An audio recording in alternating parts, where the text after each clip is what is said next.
출애굽기 2장 1절에서 10절까지 말씀 함께 봉독합니다.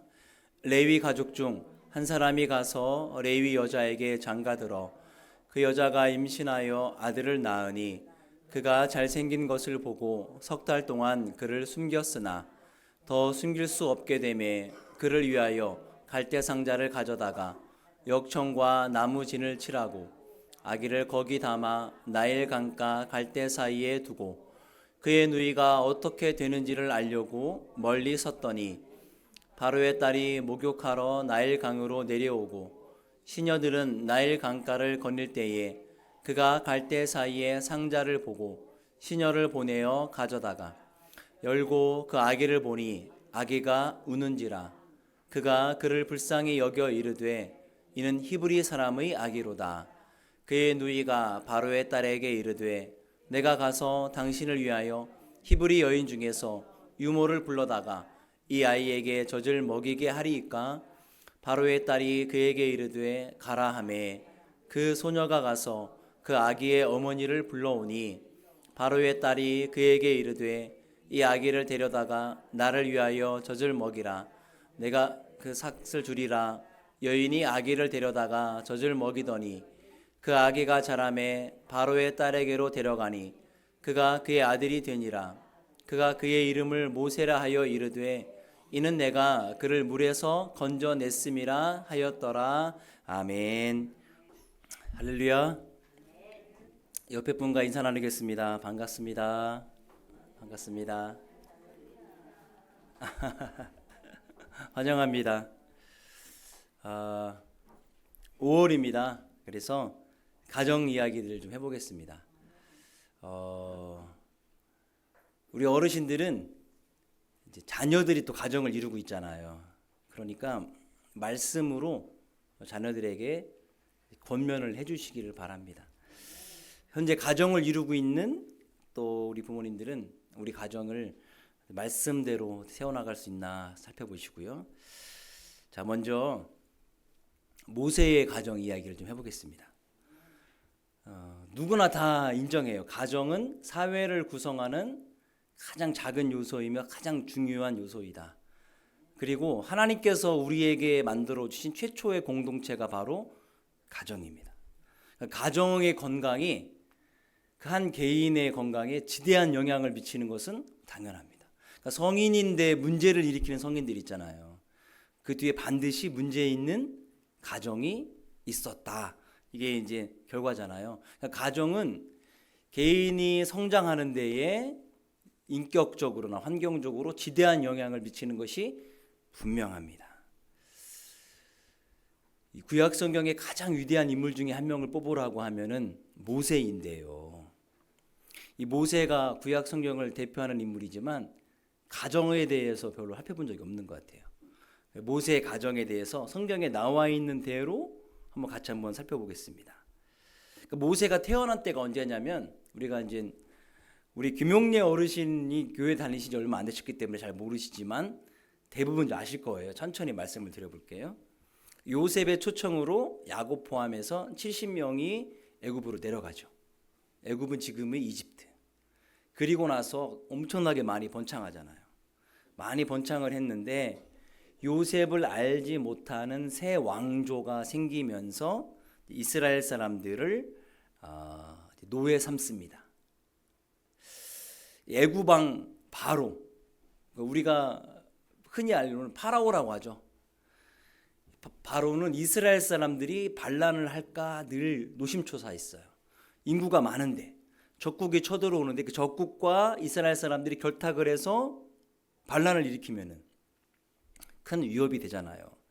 어떻게 하면은 이걸 막을까 싶다가 이스라엘 사람들에게 아주 어려운 힘든 노역을 시키면 되겠구나 싶어서 그 당시 성을 짓는 데에 비돔이라는 성과 람셋이라는 성을 쌓는 데에 이스라엘 사람들 노예로 동원합니다. 그래서 참 신기하게도 이스라엘 사람들이 학대를 받는데도 불구하고 더 인구가 많아지는 거예요. 이거는 그냥 하나님이 함께 하셨다는 증거입니다. 다른 이유가 없어요. 그러니까 학대를 통해서 이스라엘 사람들의 번성을 좀 막아보려고 했던 이 바로의 계획이 저지당합니다. 하나님의 계획으로. 바로가 두 번째 작전을 세웁니다. 이러면 안 되겠는데 싶어서 히브리 산파, 산모 알죠? 도우미 십브라와 부하라는 두 산파에게 명령을 내려요. 아기를 낳는데 남자아이면 죽이고 여자아이면 살려라. 이 두 산파가 하나님을 두려워하며 하나님을 믿는 사람들이잖아요. 그래서 남자아이들을 살립니다. 산파의 저항으로 바로의 두 번째 계획이 또 실패합니다. 그래서 이제는 안 되겠다 싶어서 세 번째 명령을 내리는데 그 명령이 뭐냐면 아들이 태어나면 모두 나일강에 던지고 딸이면 살려두라. 아들들은 다 죽었어. 이렇게 명령을 내린 거예요. 이런 탄생 배경이 있었습니다. 애굽인들과 이스라엘 사람들이 충돌합니다. 애굽의 바로의 지혜와 하나님의 지혜가 충돌합니다. 이집트에서는 애굽에서는 바로가 사람이지만 살아있는 신이었어요. 그러니까 애굽의 바로는 계속 자기 지혜를 모아서 어떻게 하면은 이스라엘 사람들이 번창하는 것을 막으려고 애썼는데 하나님께서 사사건건 개입하시면서 바로의 힘과 지혜와 계획을 무력화시키십니다. 아무리 막으려고 해도 막을 수가 없어요. 왜냐하면 이스라엘 백성들이 번창하는 것은 아브라함과 족장들에게 약속하신 하나님의 약속이니까요. 이게 지켜지지 않는다는 것은 하나님께서 약속을 안 지키는 거가 되잖아요. 안 지켜줄 수가 없는 거예요. 이런 위기 속에 모세의 가정이 등장을 합니다. 보통 세상의 역사 속에 영웅이 탄생할 때 영웅 탄생 설화들이 있습니다. 버려진 아이인데 이 아이가 우여곡절 끝에 성장을 해서 위대한 장군이 됐다. 이런 얘기들이 민족 서사시에 많이 있어요. 그러니까 아카드 제국을 건설한 사르곤 네제, 오이디푸스 왕, 로마를 건설했던 로물루스와 레무스 형제, 다 버려진 형제들인데 아들들인데 그들이 우여곡절 끝에 성장해서 나라를 만들고 왕이 된 거예요. 우리나라 영웅 탄생 설화, 왕들의 설화 중에 대표적인 게 뭐가 있습니까? 아래에서 태어난 다 웬만하면 아래에서 태어났어요. 뭐 김할지, 석탈해 맞나? 그런데 모세의 탄생 이야기가 이런 세상의 역사 속의 탄생 이야기들과 영웅 탄생 이야기들과 분명하게 다른 점이 있는데 뭐냐면 부모님이 계시다는 거예요. 부모님이. 그 기원이 확실해. 그리고 독특한 점이 뭐냐면 그를 위기에서 구한 사람이 모세를 죽이라고 명령한 사람의 딸. 그 적인 거예요. 굉장히 이게 독특합니다. 모세의 출생 이야기는 죽을 수밖에 없는 이 아이를 살리기 위해서 가족 구성원들 전체가 어떻게 합력하였는가의 이야기들이 잘 나오고 있습니다. 나일 강가에서 만난 바로의 딸 공주와 모세의 누나 그리고 그 어머니가 위기에 처한 모세를 살려냅니다. 그래서 죽을 수밖에 없는 상황이었지만 레위인의 가정, 노예의 가정에서 왕가의 가정으로 입양됩니다. 그리고 노예에서 왕자가 됩니다. 인생이 180도 바뀌게 되죠. 이 당시에 신학적인 상황을 보면요, 이스라엘 백성들이 그렇게 노예 생활을 하고 어려움을 겪고 힘들게 살았는데 문제는 뭐였냐면 하나님께서 응답하지 않으시는 거예요. 하나님의 말씀이 없었다는 겁니다. 언제까지 없냐면 출애굽기 3장 모세가 떨기나무 아래에서 하나님을 만날 때까지, 모세가 80세가 될 때까지 80년간, 그 전에도 그렇고 하나님께서 철저히 숨어 계시는 거예요. 하나님이 일하지 않으셨는가? 아니요. 하나님은 철저히 비밀리에 일하십니다. 그 증거가 뭐냐? 첫 번째 증거가 뭐냐? 이스라엘 자손들이 힘든 노동을 했는데도 불구하고 인구가 계속 늘어났다는 거예요. 이건 하나님께서 아브라함과 그 족장들에게 주신 약속을 계속해서 이루시는 증거죠. 하나님께서 여전히 일하신다는 증거예요. 두 번째, 하나님께서 애굽 왕 바로의 계획을 철저하게 무력화시키십니다. 히브리 3파를 사용해서요. 그리고 세 번째 증거가 뭐냐? 하나님께서 비밀리에 일하시는 증거. 이런 위기 속에서 이스라엘을 구원할 계획을 세우시는데 그 계획의 시작이 오늘 태어난 누구라고요? 모세다라는 거예요. 자, 오늘 이야기는 레위 집안의 한 남자가 레위 집안의 한 여자를 데려다가 오는 것으로 시작합니다. 이 사람들의 정체가 나중에 밝혀져요. 자, 말씀 볼까요? 출애굽기 6장 말씀 함께 있습니다. 아므람은 그들의 아버지의 누이 요게벳을 아내로 맞이하였고 그는 아론과 모세를 낳았으며 아므람의 나이는 137세였으며. 자, 민수기에도 있습니다. 아므람의 처의 이름은 요게벳이니 레위의 딸이요 애굽에서 레위에게서 난 자라. 그가 아므람에게서 아론과 모세와 그의 누이 미리암을 낳았고. 자, 모세 아빠 이름이 누구예요? 아므람. 엄마는요? 요게벳. 그렇죠? 아버지는 아므람, 어머니는 요게벳. 이게 이제 모세의 부모님들의 이름이에요. 아므람의 이름의 뜻은 뭐냐면 백성이 높아졌다.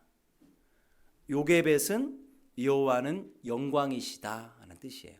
그러니까 이 두 이름을 합쳐보면 모세라는 아들을 낳아서 여호와의 영광이 드러나고 이스라엘 백성을 높인 가정이 되는 거예요.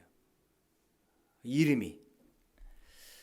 남녀가 가정을 이루어서 할 수 있는 일들이 여러 가지가 있는데 가장 기본적인 역할이 부모가 되는 거죠. 자녀를 낳아서 키우는 거죠. 이 부모는 아이를 석 달 동안 숨겼습니다. 이 레위인 부모는 노예예요. 그런데 지금 애굽의 최고 권력자인 바로의 명령을 어기고 하나님께서 자기들에게 주신 이 아이를 지키는 겁니다. 아기가 더 커서 더 이상 숨길 수 없게 되자 이제 어떻게 하냐면 나일강에 던져야 되잖아요. 나일강에 던져서 죽여야 되는 거예요. 그런데 던지지 않고 갈대 상자를 가져다가 역청과 송진으로 바른 다음에 거기에 아이를 담아서 나일강가의 갈대 사이에 둡니다. 버려야 할 상황에 처하자 이 아이의 부모는 나일강에 던진 게 아니라 최대한 살릴 수 있는 방법을 선택한 겁니다. 자, 갈대 상자가 어떤 단어냐면은 데바트 고메예요. 상자 갈대예요. 근데 이 데바가 어떤 단어냐면은 노아의 방주 때 쓰였던 그 방주예요. 같은 단어예요. 그러니까 모세가 뉘어져 있던 어린 모세가 뉘어져 있던 갈대 상자는 그 옛날 노아의 가족들과 짐승들을 구조했던 방주와 똑같은 단어예요. 그러니까 누가 구원한다는 이야기예요? 하나님께서. 하나님의 생명의 주인이시니까 이 갈대 상자 속에 갈대 방주 안에 담긴 아이의 생명, 모세의 생명을 구한다는 것을 이미 보여주고 있는 말입니다. 자, 5절에 6절에 보면은 모세를 구했던 결정적인 두 여인이 나옵니다. 하나는 모세의 누나 미리암, 또 하나는 이 버려진 아이를 궁휼하게 여겼던 누구죠? 바로의 딸 공주입니다. 바로의 딸은 아까 무슨 말씀드렸냐면 적의 딸이에요. 그러니까 하나님께서 뜻밖의 사람을 보내서 누구를 살리십니까? 모세를 살리시는 거예요. 하나님의 계획은 우리가 헤아릴 수가 없어요. 그 모두도 다 하나님의 도구가 되는 거예요. 자, 7절과 9절에 보면 지켜보던 아이를 바로의 딸에게 가서 얘기합니다. 누나가 히브리인 유모를 불러서 젖을 먹이게 할까요? 라고 하자 이 불쌍하게 여겼던 이 공주의 마음에 호소하는 거예요. 공주가 그렇게 해라. 그래서 유모를 데려옵니다. 모세의 엄마를 유모로 데리고 와요. 이 장면은 아이의 생명을 구하는 것을 넘어서 누구에게서 키우게 되는 거예요? 엄마에게서. 그 부모의 가정에서 자라게 되는 아주 결정적인 이유가 됩니다. 그래서 이 아이는 모세는 자기 어머니의 젖을 먹으면서 자기가 태어난 가정에서 누구의 자녀를 크는 거예요? 바로 공주의 딸이 아니라 이스라엘 가족의 자녀로 성장하게 됩니다. 그리고 나서 9절에 10절에 보면 아이가 어느 정도 자랐을 때에 다시 이 아이를 바로의 딸로 데리고 가서 이 아이가 바로의 딸의 입양이 돼요. 아셨죠, 그죠? 처음부터 바로의 딸이 공주가 데려가서 엄마가 출퇴근하면서 젖을 먹인 게 아니에요. 일정 기간 바로가 이 아이가 젖될 때까지 집에서 키운 거예요. 언제쯤 젖을 뗍니까? 다 잊어버리셨죠? 옛날 아이들은 초등학교 갈 때도 젖 먹는 아이들이 있었잖아요. 잘 판단은 안 되지만 적어도 6, 7살까지는 집에 있지 않았을까? 이런 생각을 해봅니다. 그래서 바로의 딸에게, 공주에게 입양이 돼요. 공주가 내가 물에서 건졌다라는 표현으로 모세라는 이름을 지어줍니다. 모세라는 이름은 히브리어로 마샤, 건져냈다, 물에서 건져냈다라는 의미예요. 그런데 애굽인에도 이 모세라는 단어가 있어요. 애굽어로 모세라는 단어는 아들 그리고 아이란 뜻이에요. 그래서 바로 이 애굽의 바로의 이름들 중에 모세라는 이름이 포함되어 있는 바로들이 있어요. 투투 모세가 있어요. 그럼 뭐예요? 투투의 아들. 아흐 모세는 아흐의 아들이라는 이름을 갖고 있어요. 그러니까 모세는 히브리인들에게도 어떤 의미를 갖고 있고 애굽인들에게도 이름이 통용되는 이름들이에요. 그 지역의 이름들, 시리아로부터 시작해서 쭉 밑에까지 이름들이, 언어들이 구조가 약간 비슷해요. 모세는 드디어 바로의 딸로 입양이 되면서 신분이 완전히 바뀝니다. 노예의 아들이 아닌 애굽인의 아들로, 노예의 가정이 아닌 왕가의 자녀로 100%, 180도 바뀝니다. 가정을 떠나서, 자기 친가정을 떠나서 이 애굽의 가정에 왔지만 하나님께서는 그곳에서 모세를 교육하고 훈련하는 장소로 택하신 것이 분명합니다. 자, 이게 이제 배경이에요. 오늘 우리 시대에 가정의 위기라는 이야기들 많이 듣습니까? 많이 들려오는 것 같아요. 가정의 위기는 가정만의 위기가 아니죠. 개인의 위기, 사회의 위기, 국가의 위기, 심지어는 교회의 위기예요. 가정을 이루어야 할 젊은이들이 결혼을 포기합니다. 3포 세대, 5포 세대 이렇게 하죠. 포기하죠. 자살에 막 내몰리고, 결혼한 성공한 가정들도, 출산하지 않는 가정들도 생겨나고 있죠. 마치 어떻게 느껴지냐면 아이를 낳으면 나일강에 던져라 라는 바로의 명령이 오늘 우리 시대에 깊이 스며든 것 같아요. 강이 비록 나일강은 아니지만 말이죠. 그래서 미리암, 아론, 모세를 키워낸 아므람과 요게벳의 시대에 그 가정이 처했던 위기가 오늘 우리 시대에도 임한 것이 아닌가 생각해 봅니다. 가정은 어떻게 돼야 되느냐? 가정의 역할이 뭐냐? 첫 번째는 생명을 지켜내야 합니다. 뭐라고요? 생명을 지켜내야 한다. 오늘 우리가 물어봐야 돼요. 우리 가정이, 내 가정이 생명을 존중하고 지켜내는 일에 우선순위를 두고 있는가? 가정이 중요한 것은 생명을 만들어내고 생명을 지켜내고 생명을 키워내는 공동체이기 때문에 그렇습니다. 그런데 현재 우리 시대에는 가정을 자본이 잠식해 갖고 있어요. 그러니까 우리 시대에 자본처럼, 돈처럼 영향력이 있는 것이 없습니다. 이미 일정 영역에선 하나님의 영역을 대체하고 있어요. 돈이 시간도 절약해 줍니다. 시내버스 타고 갈 거 고속버스 타고 가면 빨리 갑니다. 그렇죠? 일반 기차 타고 갈 거 돈을 지불해서 KTX 타고 가면 빨리 가는 거예요. 그만큼 돈을 버는 거예요. 생명도 연장시킵니다. 생명이 위태위태한 분들 30만 원짜리 주사 맞히는 것보다 100만 원짜리 주사 맞히면 생명이 더 연장이 돼요. 지금 그런 시대예요. 그러니까 돈의 영향력이 지대합니다. 그런데 이 돈에는 생명이 없어요. 보세요. 돈을 빼앗기 위해 사람도 어떻게 하죠?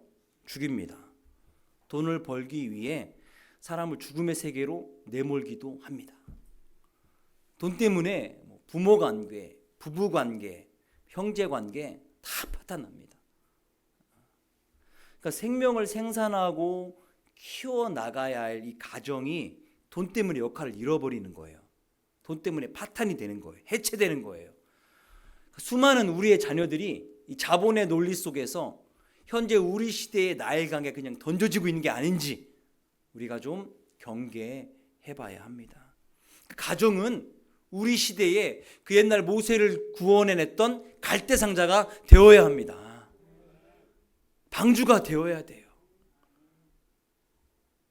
그 갈대상자와 방주를 움직이는 분은 바로 하나님이시죠. 우리 주 그리스도이셔야 합니다. 아므람과 요게벳은 생명을 죽이라고 명령한 이 바로에게 대항하며 자신의 생명을 자녀들의 생명을 지켜놨던 그런 가정이에요. 오늘 우리 시대에는 우리 생명을 지키기 위해 누가 나섰죠? 예수 그리스도. 우리의 생명을 지키기 위해 예수님이 당신의 몸을 희생하셨어요. 우리의 진짜 주인 되신 예수님만이 우리 생명을 지킬 수가 있어요. 예수님만이 자본의 바다에서 우리 가정을 지킬 수 있는 유일한 갈대상자, 방주가 되십니다. 가정이 생명을 지켜나가야 돼요. 또 하나, 가정은 하나님의 자녀를 키워내야 합니다. 그러니까 우리 가정이 우리 자녀를 말씀으로 키워내고 있는가 이렇게 자문해 봐야 돼요. 우리의 정체성은 그리스도인입니다. 그리스도인의 정체성을 가르치고 훈련하는 데 가장 좋은 장소가 어디냐? 교회가 아닙니다. 가정입니다. 일주일 동안 교회에 머무는 시간이 얼마나 되십니까? 얼마 안 돼요. 사람들이 가장 많이 머무는 곳이 바로 가정입니다. 가장 오랫동안 생활하는 공간이 가정이에요. 가정에서 우리 자녀를 하나님의 말씀으로 양육할 수 있어야 돼요. 그러니까 부모님의 역할도 지대합니다. 요즘 세상은 말이죠, 우리 어린 자녀들이 하나님 앞에 잘 크는 것에 관심이 별로 없어요. 그럼 어디에 관심이 있느냐? 이 세상에서 어떻게 살아남는가? 어떻게 하면 옆에 사람들을 다 짓밟고 먼저 1등이 되는가에 더 많은 관심을 갖고 있습니다. 근데 아므람과 요게벳은요, 노예로 살 수밖에 없는 그런 환경에서도 어린 모세를 공주의 아들이 아닌 이스라엘 백성의 아들로 키워냅니다. 즉 하나님의 사람으로 키워내요. 아므람과 요게벳이 어떻게 이 어린 모세를 양육했는지는 성경에 나와 있지 않아서 잘 몰라요. 그런데 장성한 모세가 자신의 동족들을 향하여 갖고 있는 마음을 보면 어떻게 키워냈는지 대충 알 수가 있어요. 자, 출애굽기 2장 말씀 함께 봅니다. 시작. 모세가 장성한 후에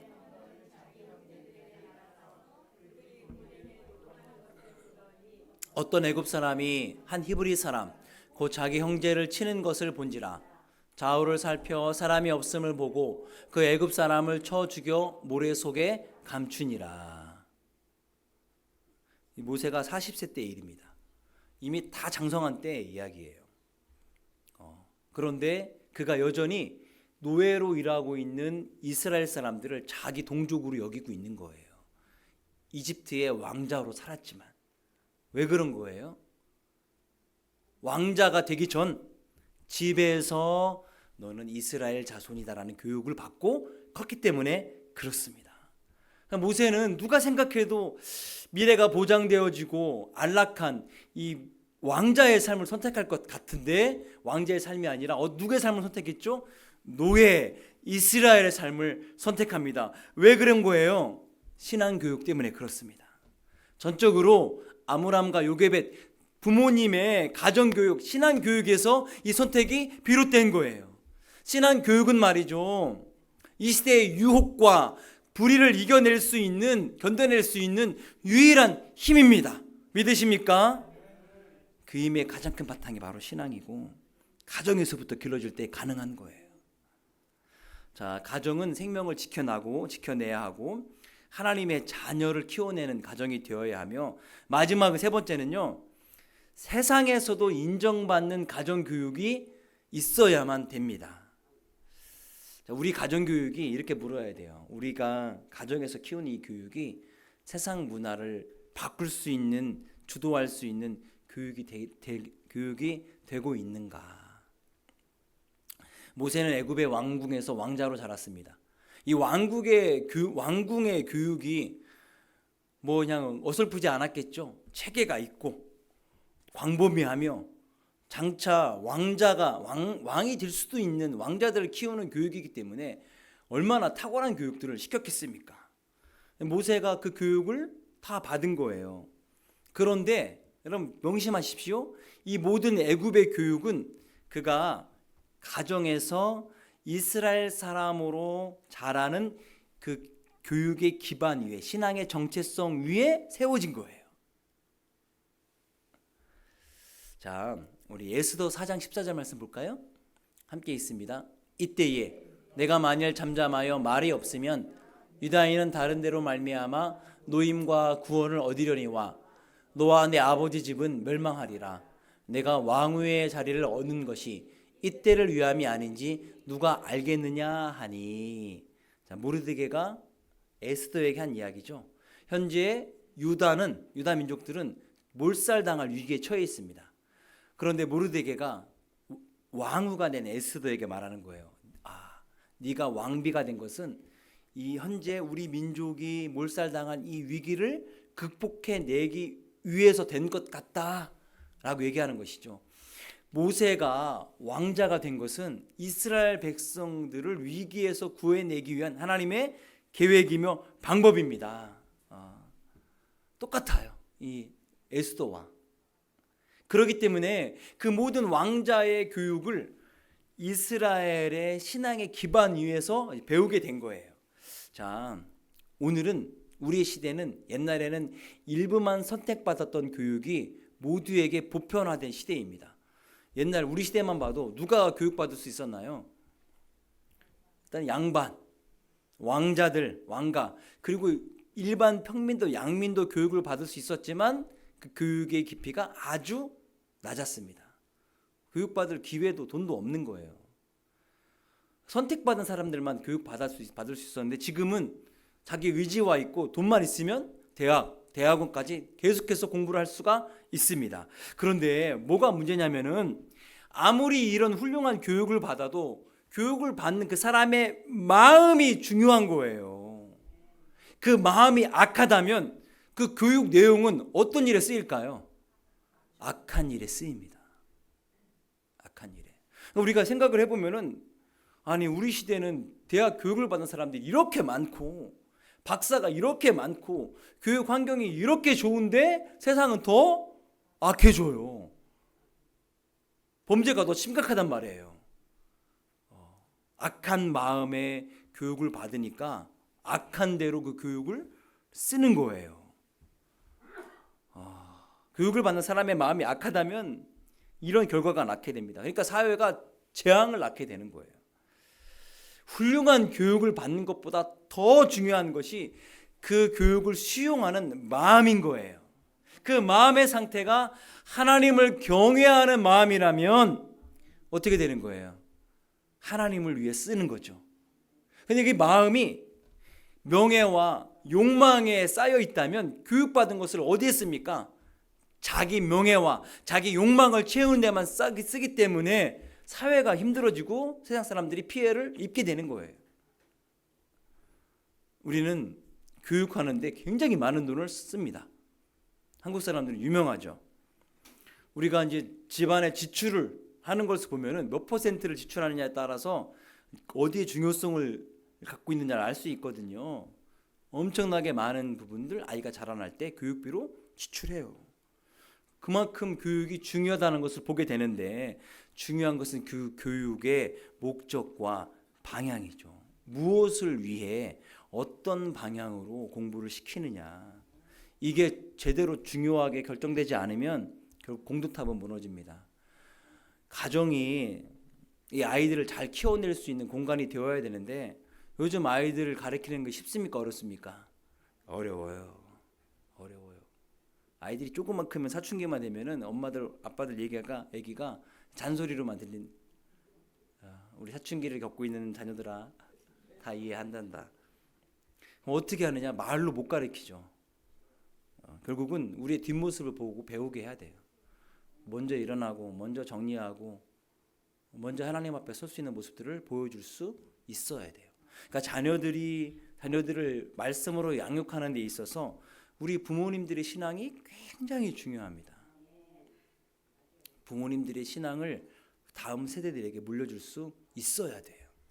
많은 부분 제가 이제 신방을 다녀보거나 그럴 때 많이들 안타까워하시는 분들이 부모님들은 열심히 생활도 진짜 열심히 어려운 시절에 열심히 하고 열심히뿐만 아니라 신앙생활도 열심히 했어요. 그런데 한 가지 이제 패착이 뭐냐면 우리 자녀들은 이런 고생 하지 않고 컸으면 좋겠다 해서 자녀들은 좋은 건 먹이고 좋은 환경 속에 편하게 키웁니다. 그러다 보니까 고생도 몰라. 신앙도 잊어버려요. 부모님들이 만약에 위기를 겪을 때 그 많던 재산들, 신앙들 다 잃어버리는 거예요. 제가 그 얘기를 다른 교회에서 들었어요. 그렇게 부자였는데 이 부모님 돌아가시니까 자녀들이 거지가 된 거예요. 도대체 왜냐? 아무것도 모르는 거예요. 아무것도. 부모님들이 아무것도 알려주지 않았어요. 막상 그렇게 될 걸 몰랐던 거겠죠. 거래처에서 다 뜯어가고 친척들이 다 뜯어가고 다 날아간 거예요. 더 안타까운 것은 부모님들이 본인들은 열심히 일했기 때문에 아이들이 힘들게 큰 걸 원치 않으니까 주일에 그래 자고 싶으면 더 자라고 하는 거예요. 신앙 온데간데 없고 신앙도 다 잃어버리고 그제서야 이걸 찾으려고 하니 되냐는 거예요. 자, 성경은 여호와를 경외하는 것이 지식의 근본이라고 말합니다. 우리의 모든 지식이 먼저는 하나님을 예배하는 것에 사용되어야 합니다. 이것을 가장 잘 가르칠 수 있는 곳이 바로 우리의 가정이어야만 합니다. 그 옛날 아므람과 요게벳이 장차 이집트 왕가에 가서 이방이 되어 이집트의 왕자로 클 수밖에 없는 이 모세를 그 짧은 기간 어떻게 키웠습니까? 하나님의 사람으로 잘 키워냈던 사실을 기억하십시오. 이때 잘 키워나가면 절대 하나님을 떠나지 않습니다. 그럼 어떻게 해야 되는가? 이미 이제 장성한 자녀들 계신 부모님들도 있죠. 그 장성한 자녀들이 가정을 이루고 있다면 그 가정에 훈계를 하십시오. 안 들을 거예요. 안 들어도 귀는 뚫려 있으니까. 아니면 문자로 이렇게 연락을 하십시오. 내가 너희 가정을 위해서 지금도 기도하고 있다. 가정을 현재 꾸리고 있는 부모님들이라면 모범을 보이십시오. 신앙의 모범을. 그리고 신앙의 모범만이 아니라 삶의 모범도 보이셔야 돼요. 저희 아버님은 목회를 결정한 게 가나안 농군학교에서 교육을 받고 목회를 결정하셨어요. 저희 아버님은 농고를 나오셨어요. 농업고등학교를. 그래서 농사를 지시다가 무슨 이유이신지 가나안 농군학교에 가서 교육을 배웠는데 거기는 신앙교육을 하시는 곳이잖아요. 그래서 이제 그 당시 예성신학대학원, 지금의 안양대학교를 가셔서 이제 목회자가 되신 거예요.